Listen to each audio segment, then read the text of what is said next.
Welcome to another episode of Acquisitions Anonymous. Bill and I took a gift basket business today and kind of diverted into SBA 101, how to structure a deal around SBA loans. We talked about seasonality. We talked about inventory. It was a really, really good discussion. So I hope you enjoy it. Our sponsor for today is Rejigg, a platform that is built for searchers who want to meet directly with small business owners. They have an in-house team doing outreach, finding owners who are excited to meet with people ready to buy their companies. Searchers join their platform and often have 5 to 10 meetings scheduled directly with owners for the very next week. Learn more about Rejigg's model at rejigg.com/AA. And again, that's REJIGG.com/AA. And Rejigg does the calling, you do the closing. Hey, Bill, it's been a while. It has. I'm so glad to be back on my own podcast. I know. Where have you been? You've been busy. I've been all over the place. I took basically the month of October off from the pod, which means you guys got a number of episodes in the can without me. I was at a eCommerce conference. I was at a men's retreat in Texas put on by our mutual friend, Chris Powers, and traveling a fair bit, working hard too. So, but I'm back in the saddle. It's nice to see you. Good to see you too. So what have we got today? Did you find us a deal? I did find us a deal. This is one from our friends at Quiet Light Brokerage. We're fans of the folks at Quiet Light. If you are buying or selling an e-com business, this is kind of where they specialize. So I really like to check their teasers out for the show. So this one is, and it's on the screen if you're watching this on YouTube. This is an SBA pre-qualified, which I'll let Heather comment on. A 9-year-old Amazon FBA category best seller, brand leader, 77,000 reviews. It has 13.3 million in revenue, 2.2 million in SDE, and they are asking $6.1 million plus inventory, which makes it a multiple of 2.75x. So this seems, on the face of it, attractively priced. Of course, they've got kind of that plus inventory in there, so we can talk a little bit more about that and how that affects purchase price. But on the face of it, a 2.75x multiple. Here's a little bit about it. This 9-year-old enterprise began selling on Amazon in December 2014. And since then, the owner has heavily focused on creating great images, building up 77,000 positive reviews across 87 SKUs, earning the best seller badge in grocery for their main product and multiple sub 300 bestseller ranks, which means it's in the top 300 best-selling products in a category. And they offer their products at competitive prices. Over time, their listings climb to the top of the organic rankings in their category and sales increase rapidly. The company operates out of a fully equipped 58,000 square foot leased facility in the Northeast, where their team of 25 employees assembles a variety of snack boxes and under their private label snack boxes and gift baskets under their private label trademark brands to be sold on Amazon, Shopify, and Walmart. Amazon is 94% of revenue, Shopify is 5% of revenue, and Walmart's about 1% of revenue. All logistics are performed in-house, and the operations are very lean and closely monitored for speed, accuracy, attendance, and quality. Very lean, still 25 employees and 58,000 square feet. For what that's worth. Though the business has recently reached annual revenues of over 15 million, and they've got it listed at 13 in the listing, and gained a large chunk of market share for their category, there are lots of growth opportunities which are apparent, including creating more holiday-themed products because the seller believes a major gap exists in the market with little competition for quality holiday-themed snack and candy gift products. Number 2, performing social media and pay-per-click marketing off of Amazon, especially for the holiday theme products. I'm sensing a holiday theme here. And 3, creating more year-round products, non-holiday products on Amazon, which has shown lots of early progress as of July 23 and can likely generate an additional $2 million of revenue each year as the strategy is employed. Number 4, try to grow the Shopify, as every Amazon brand always says. And number 5, adding new revenue channels. The owner currently spends 30 hours a week managing the business remotely, but does visit the warehouse a couple of times a month for 4 hours per visit. The owner's been owning this for a decade and is ready to pull his chips off the table and reinvest the proceeds into commercial real estate. He must have been following some of our friends, Mitchell Baldwin, on Twitter, perhaps. All right. What do you think, Heather? Well, this is an interesting one. I mean, it isn't the easiest business to run. 58,000 square feet and 25 employees, and it sounds like probably. Did it say how many SKUs? It's at Probably 87 SKUs. 87 SKUs. Okay, that seems like a fair number. It's a 16.5% margin is what they are sort of showing here. If we're looking at what they've got at the top there on that 13.3 million revenue, which seems like a good margin. So on the surface of it, the multiple sounds actually pretty good, except for I'm concerned about the plus inventory part of it, what that might do to the multiple. It's seasonal, so because it seems like they're really emphasizing these are all holiday themed, and so then you have to get into okay, which holidays are the big sellers, and you've got seasonality in the cash flow, which is always a super challenge, and then you've got they're saying that they're SBA pre-qualified. Now, this is a What does kind of that a mean, big Heather? Is that a thing?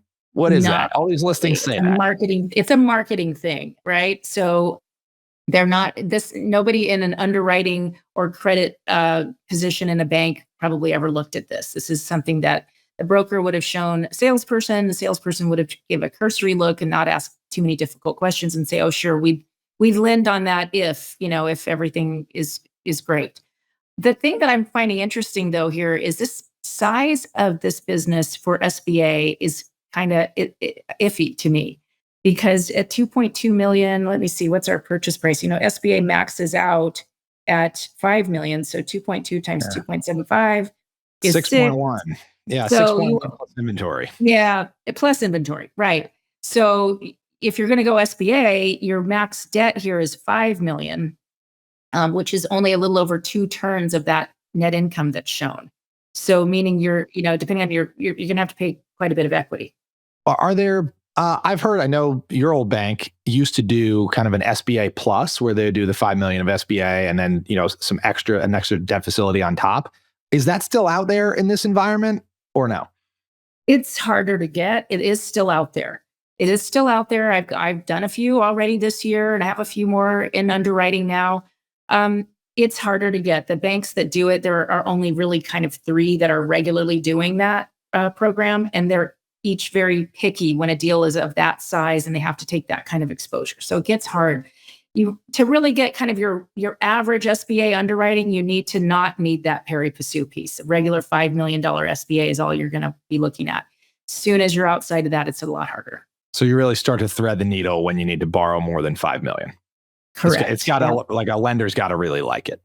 Really like it, and like you as a borrower for it, and like your personal financial statement and your assets, and whether it goes on and on and on. So they have to you are definitely threading the needle at that point.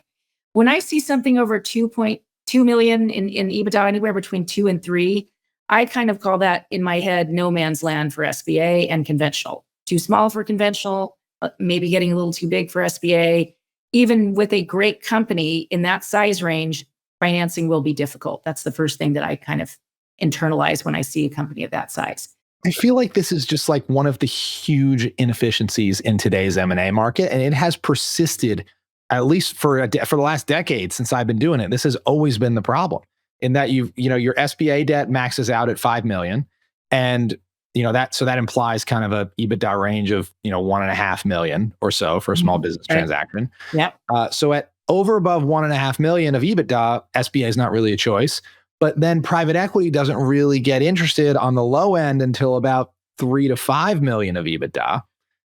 So you kind of have this between 1.5 and 3 to 4. That is no man's land. To your point, the small business people can't buy it because they can't get enough leverage, and it's too small for private equity. So you're stuck. You can't sell your business. Yeah. And what I've seen people do is they get really attracted to a business in this size range. They're great businesses usually. And they waste a ton of time finding out that answer, that they can't finance it in a way that works for everybody. And it's terrible. Do these often end up getting sold with a $5 million max SBA and then a subordinated seller note for the bridge? Yeah. I think that's the only way I could pencil it. Right. Right. The seller has to come in and cover that difference. And I was going to say for what we call that SBA plus, we call it pari passu. But basically, to get that in e-commerce is really going to be hard too, because lenders aren't really fond of it. We've talked about this before.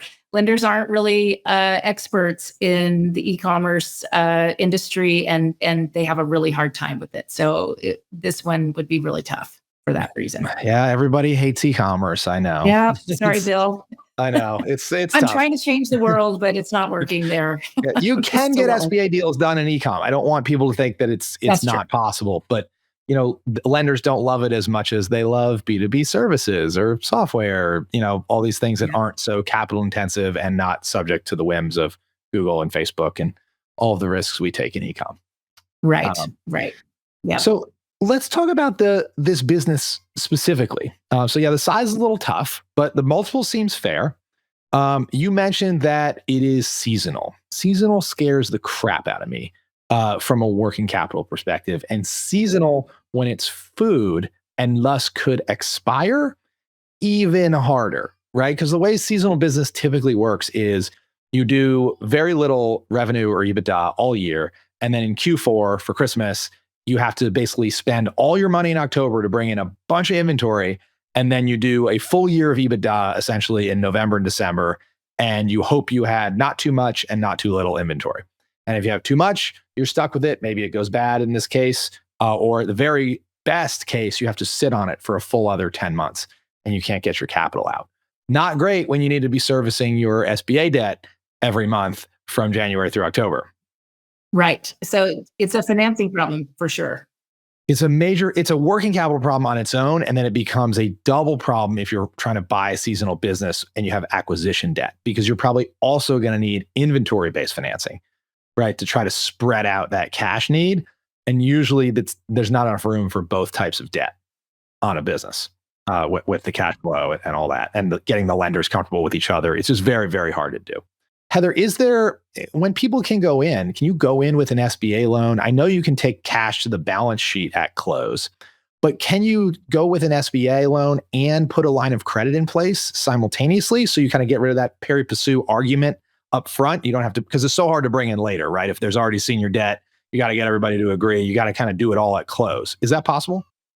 Yeah, but I want to be clear. You can't use a line of credit to replace the pari passu, the SBA plus piece, because the lines of credit that you might get are not drawn at close. They're literally just for, like what you said, inventory or some kind of seasonal need, or carrying inventory or carrying receivables. So yes, you can get them, but it gets really tricky. And I do a lot of work with my clients on this. Let's figure out what kind of working capital situation we have. Is it working capital positive, negative, or neutral? And then how extreme is it if it's working capital positive, meaning we're going to need a lot of working capital? Then we've got really fewer SBA lenders we can talk to if we need that line of credit, because a lot of them don't provide lines of credit. They only do the term debt. So they can't lend to these companies that need the lines of credit. Then the larger the line and the more you might need an inventory advance, that shrinks the number of lenders even more, because they get more and more picky about that kind of what we call ABL line of credit lending or asset-based lending. So yes, you can, and I'd say if it's a working capital positive business, you should always close with a line of credit. If it's a seasonal business, you should always close with a line of credit. If you close without and then realize it later, you'll have to your point, you'll have an almost impossible time getting one after the fact.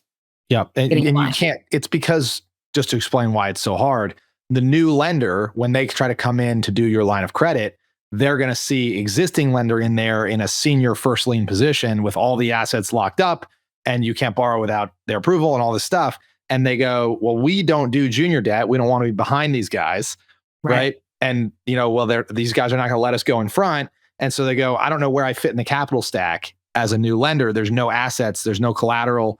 They would be behind all of your SBA debt. So you got to do it at close, and it's got to be the same lender, because the existing lender won't let a new lender in on pari passu same terms, because they're like, that doesn't help us at all. We're not sharing our collateral with anybody.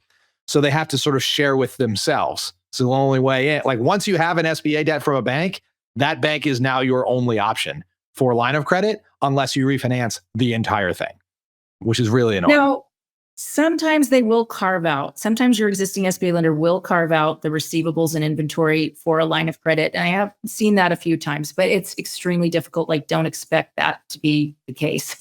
It's very rare, very difficult to do, to your point. And so, yes, as soon as you know you're buying the kind of business that needs a line of credit, you should only be talking to SBA lenders, or me, of course, as well, well, who will guide you to those SBA lenders that do lines of credit of the nature that you're going to need. And you have to have all that analysis ready for them, because they want you to prove to them why you need this size line of credit and how you're going to use it from day one. Well, Heather, I would argue if you even think you might need a line of credit, you should try to close with an undrawn line of credit just anyway, even if you think you might not use it, because it's almost impossible to get later. Yeah. I have a funny story because at Live Oak, that's the way we did it. You have to have at least a small line of credit, with small SBA Express line of credit. And I had one borrower, he just didn't want to pay the fee for it. I don't need it. I don't want it. And we said we wouldn't close the deal if he wouldn't take the line of credit.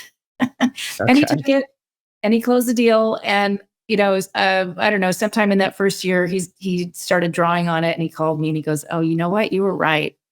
I did need that line of credit, and I'm glad you made me take it." That was the only time I had that happen. There's one other little story I wanted to share before I forget. When you talked about food, snack products, and your limited shelf life, I had a client in the snack product business at the beginning of COVID, and that was one of the problems. Is their clients were hotels and golf courses, and everything shut down, and they got stuck with inventory that they couldn't sell anywhere because it expired. Oh, huge write down. Yep. Huge. Yeah. Brutal. Do you need video content for your business that doesn't suck?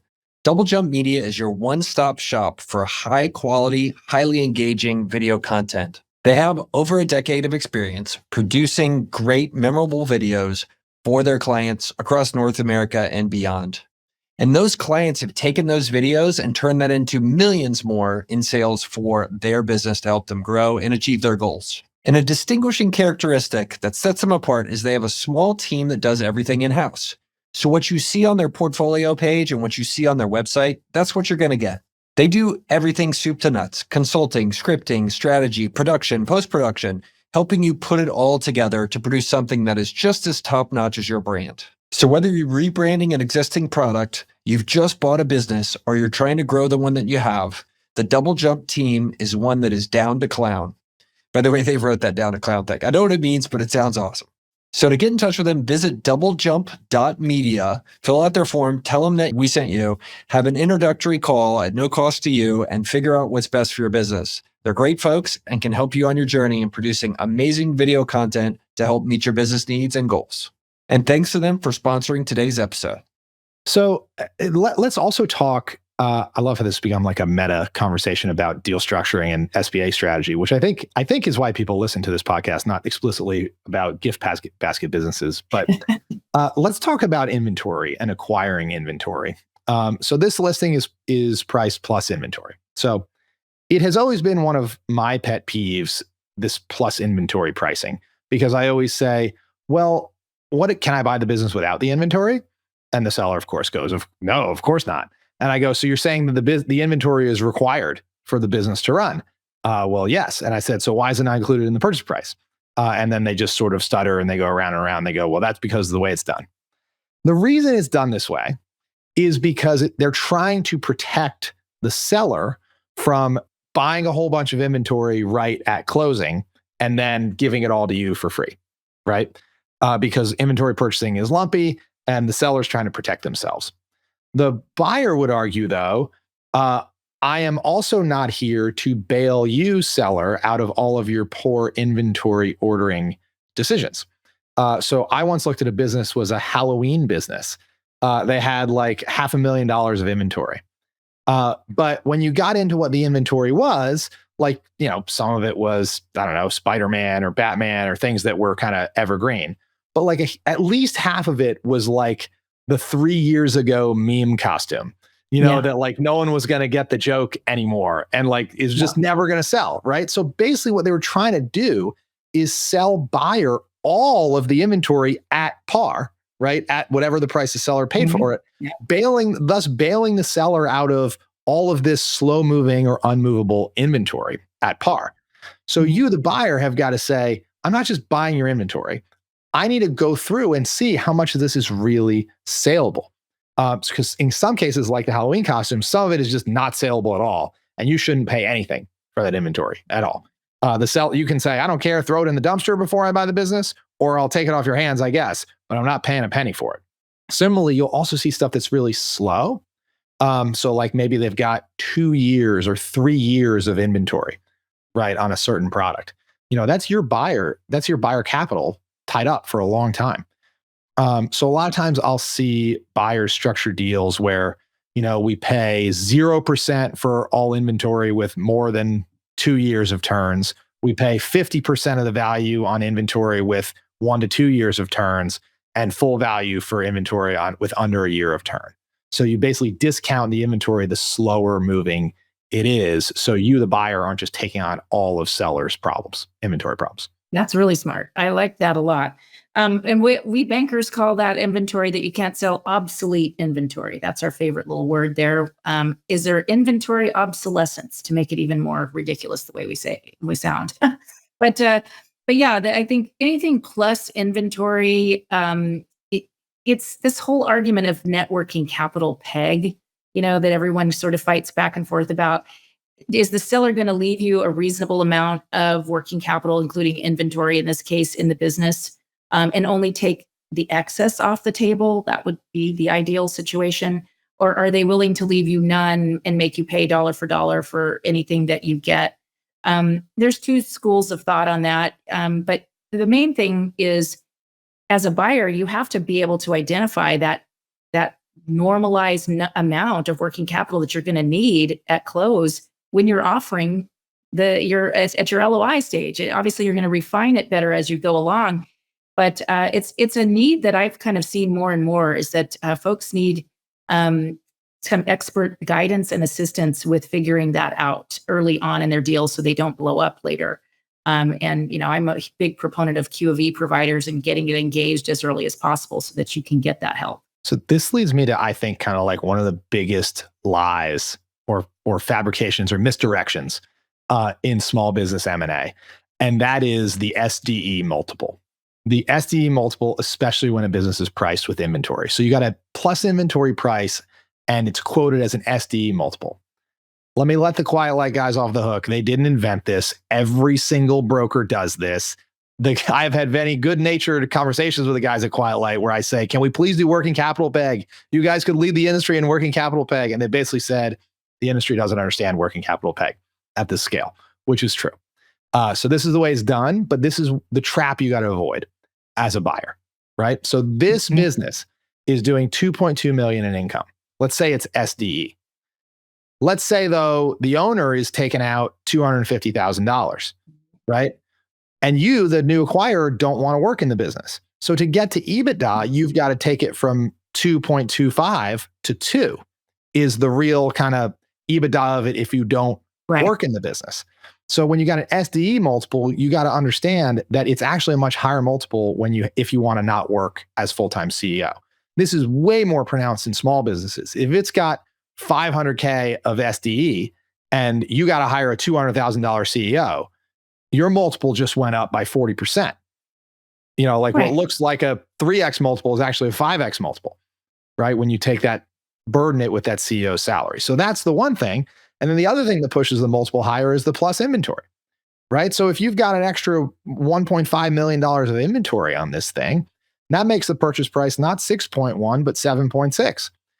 From a cash on cash return point of view, you are putting $7.6 million into this business of equity and debt and all $7.6 million requires a return, right? Like if you're going to do an IRR calc, you're going to use 7.6 as the invested capital, which means the purchase price is way higher than 2.75, right? And because the whole point of a multiple is like how much cash flow comes from how much cash you put in. But in fact, there's less cash flow than you think because of the SDE EBITDA difference, and there's more purchase price than you think because of the plus inventory. So the 2.75 multiple is way low. And I bet if you redid it, it was closer to 4 in this deal. It is 3. I just did with your math saying, let's just say that the true EBITDA is $2 million after salary.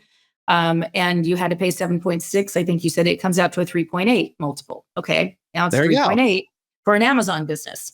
That's mostly on Amazon. So do you really want to pay that? But my point is even that 1.5 in inventory is really literally just an assumption in the beginning. You don't know that number until way later in diligence to find out all you need to know about that inventory and what it's really worth, and how much you really need.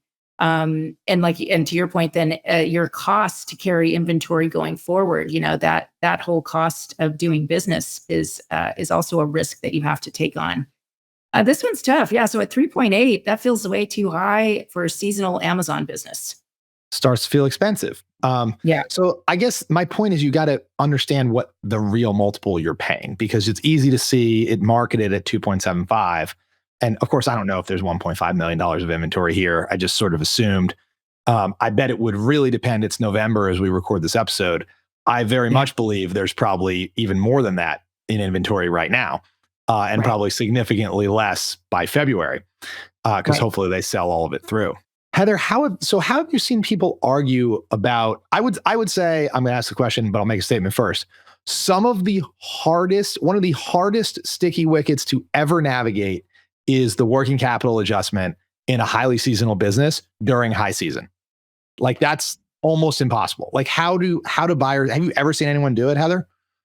No, it is really, really tough. And lenders don't like it, of course, either.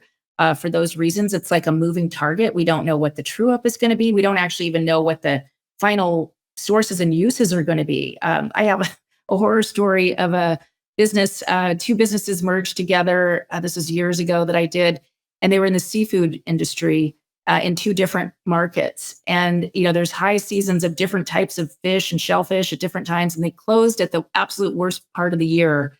And the inventory was way higher than we expected. And everything had to go up. The loan amount had to go up. The equity had to go up.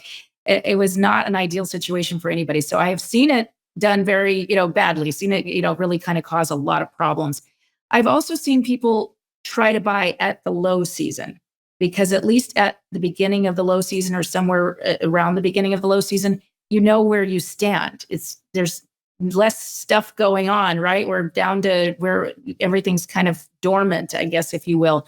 And that's one way to sort of solve it. However, if you do that as a buyer, you're buying at the slow season. So now you need working capital just to carry you through until the busy season. You're going to have to put more cash on the balance sheet and be very accurate with that, because you're going to be burning cash until the next busy season. So that adds to your cost of your deal as well. So it's super challenging, and you have to kind of know, or at least have a good plan on what time of year you want to close this deal, if this is a deal you're going to be taking on. Yep, I see highly seasonal businesses are like they're huge magnets for seller financing. It's like almost the only way through, right? You can get a bank to finance very limited leverage, but you need a bulk of that kind of huge lump and draw down on inventory to be seller financed. I've seen sellers carry the whole inventory amount, and so the bank is just lending the purchase price. Seller carries the whole inventory amount subordinated to the bank, and make sure the bank gets paid first, all that stuff. Now, Heather, is it possible? Because what you really need in a seasonal business, right? You have the long-term business acquisition loan, be a 10-year SBA loan, hopefully. Yeah.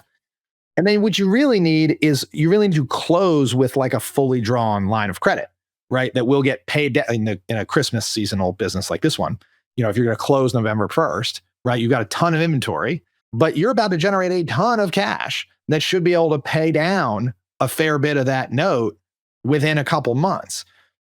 Before, again, that line of credit is redrawn next October, right, and paid down. Have you ever seen anybody close with some sort of short-term, long-term type debt structure where most of it is the SBA loan, and then, a decent chunk is a fully drawn line of credit at close that must be paid down in 6 months? I mean, what you're describing makes sense. I have never seen a lender be comfortable with that, though. I think maybe a little more upmarket where things are, they've got better systems and more sophistication, more capital, they might do something like that. But down here, in the small end of the market, the lenders are pretty conservative about doing something that cute, if you will, right? They're just Yep. worried about any kind of drawn line at close. They'd rather give you a line that's undrawn at close, and then you start to draw it up as you need it. So closing in the high season, I just don't see how you do it. It's really hard. Yeah. Mhm. But I guess it kind of also comes back to, at least in my experience with lenders, they really don't want to do anything that could create a default quickly, right? So something like that, you close a business and you put a 6-month fuse on it where that line of credit has to be paid down. Like I think the worst thing a lender could do is originate a loan and then it's in default 6 months later because you don't pay down your line. Like, I can't even emphasize enough how scary that is for most lenders that could ever happen to them, that their name would be on a deal that went south that fast. It is not what they ever want to have happen. So yeah, they're going to be super cautious. Yeah. So this is like the thing you also got to understand as a borrower that I have seen oftentimes. If you don't have, like, the people who lend you money are taking reputational risk, career risk inside of their bank by doing your deal.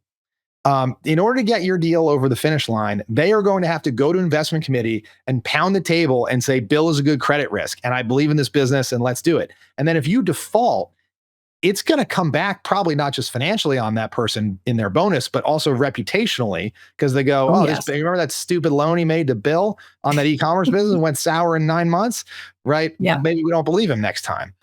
So like Absolutely. that is the importance of finding the right banker who gets your story and will sell it. And if you have a banker that doesn't want your credit, you're not going to get anywhere. You know, like that, like you'll feel it sometimes. You'll be like, this bank should want my credit. I don't get it. And it could just be that the loan officer you've got is not into it and he's not willing to put his chips in the pot for your deal because for whatever reason, he doesn't like your industry, your face, or whatever. Yeah. Or he just doesn't have credibility built up in his institution. You know, a younger banker, or they've just moved and that bank doesn't really know them that well yet. You may have a great deal. You go to that guy and he can't get it done because the committee's still kind of looking at him with the side eye, like, I don't know about this one. You know, so they have to have some credibility built up, and then they have to try to keep it by doing good deals. So very, very good point. I found that I've had the most success getting deals done when I realized that it's not me that's got to sell the underwriting committee. It's my relationship manager at the bank, right? And so I'll put together like a pitch and it's like, all right, man, I'm going to coach you like how to sell this to your underwriting guy. Like, here's why it's a good deal. Here's a whole bunch of backup. Here's even some slides you can share if you want. When you equip that person to walk into underwriting and sell your deal, you're going to have a way better chance. Totally. Yeah. And I love that. And even do some role playing and have them tell you, what do the people on the investment committee usually, what are they like? What kinds of questions do they ask, so that you prepare them with those answers? That's a great way to go. And you're right. It's how well they can articulate your story to their team. That's the difference. Yep. I also will sometimes ask the lender, and just for clarity, they're usually like the relationship person. And then there's the underwriting team. The underwriting team is like the man behind the curtain who you never get to meet, who ultimately controls your fate. The person that you're emailing with as the borrower is the relationship manager. I will often say to relationship manager, has your bank done any, like, what is your bank like? And they might say, we really like, inventory heavy businesses, or we really like Shopify based businesses and we hate Amazon businesses. And then you can help him to position your story in a way that his underwriting guys are going to like it. You can also ask him, like, what don't you guys do? Like, where have you lost a lot of money? Like, what is the underwriting committees particularly sensitive to? And he'll know because he pitches the underwriting committee all day long, every day, because that's his job. So then to help him tell you how to spin your story, and then you give it right back to him to take into that investment committee meeting. Right. And if they tell you they don't like your industry or something about your deal, don't try to push that rock up the hill. It's not worth it. It's never going to work. Yep. Which is the benefit to working with a broker rather than just one bank. Because if you work with one bank and you find out they're not into your thing, now you're back to ground zero. You start with another bank, you find out they're not into your thing. But you go to a broker and they can go, okay, I know what your thing is. I know these 4 banks are really into your thing. Let's get them to compete and get a couple term sheets and figure out what works. So there's a ton of value in going through a broker rather than just trying to go to that one bank that you heard Yeah. did a deal for your friend's business. Yeah, and there's a lot of nuance. So the bankers will tell you, oh, here's our DSCR limit and how much percentage down, but it's really all the other questions that that we learn to ask to fit a particular deal with a particular bank that we know will like it. It's a lot of nuance and very hard for just an individual buyer to figure that out on their own, and they can waste a lot of time finding out the banks don't like something. Gift baskets here. So what do you think about this gift basket thing here, Bill? Do you like this deal? So the things that I mean, the multiple's nice. I don't love that it's all Amazon. I like the size. I like that, believe it or not, I like they got 58,000 square feet and 25 employees because that's a moat. Like your Chinese competitors are not doing that, and kitting all that stuff and sending it to Amazon. Like your guy who just took a How to Get Rich on Amazon course is not doing that. There's probably a moat there. So I actually do like that. It's a little bit of a pain and you probably need to live near it and go supervise these people, but it's differentiated. I really don't like that it's seasonal. It's just so hard. I mean, besides the deal structuring, like your life is always going to be hard all year, every year. And then like if the economy hiccups in November one year and you have a bad Christmas, you just lost a whole year. It stresses me out. It stressed me out a little bit. That it's, I think we've done prior episodes on what I call kit businesses. Like if they're basically buying like a bunch of Hershey bars and Kit Kat bars and whatever, and then putting them in chocolate gift baskets, there's very little enterprise value there. Like that can be really hard unless there's like some kind of special processing that you're doing that other people don't want to do. So I worry a little bit this might be a kit business, which I don't love. And I also wonder why they haven't been able to grow outside of Amazon. I mean, it's still 94% Amazon, which makes me a little nervous, especially if it's a kit business and you don't have some like real moat in that 58,000 square feet and 25 people. So those are some of the places I'd be digging in on diligence. Yeah. Yeah. And I'm with you. I don't like the seasonality. I think the seasonality and the inventory, the nature of the inventory make this almost impossible to finance, even though it says SBA pre-qual, which proves my point that probably nobody at the bank really looked at this when they pre-qualified it. Because if they give it a little bit of thought that this is not an easy deal to get financed at all, probably every bank that I know of says no to something like this, unless somebody comes along with just a lot of capital and a lot of collateral. So I think it's a tough one. Because SBA pre-qual really means we've read the SBA regs and this business is not prohibited. Right. Like it's not, it's not a firearms business or a pornography business or it's not, there's a whole bunch of things that disqualify a business. So it's pre-qualified. So it's not explicitly disqualified. It's pre-qualified. Here we go. Pretty much. That is it. Yeah, that's right. Yep. So it's not meaningful. Tough one, but interesting discussion. Cool. That one was good. And I love how this kind of turned into SBA deal structuring 101. Yeah, I like that too. All right. Well, that's how we'll title it then. Okay, good. All right. Well, good talking to you, Bill. All right. I hope you guys enjoyed this episode. We'll see you next time.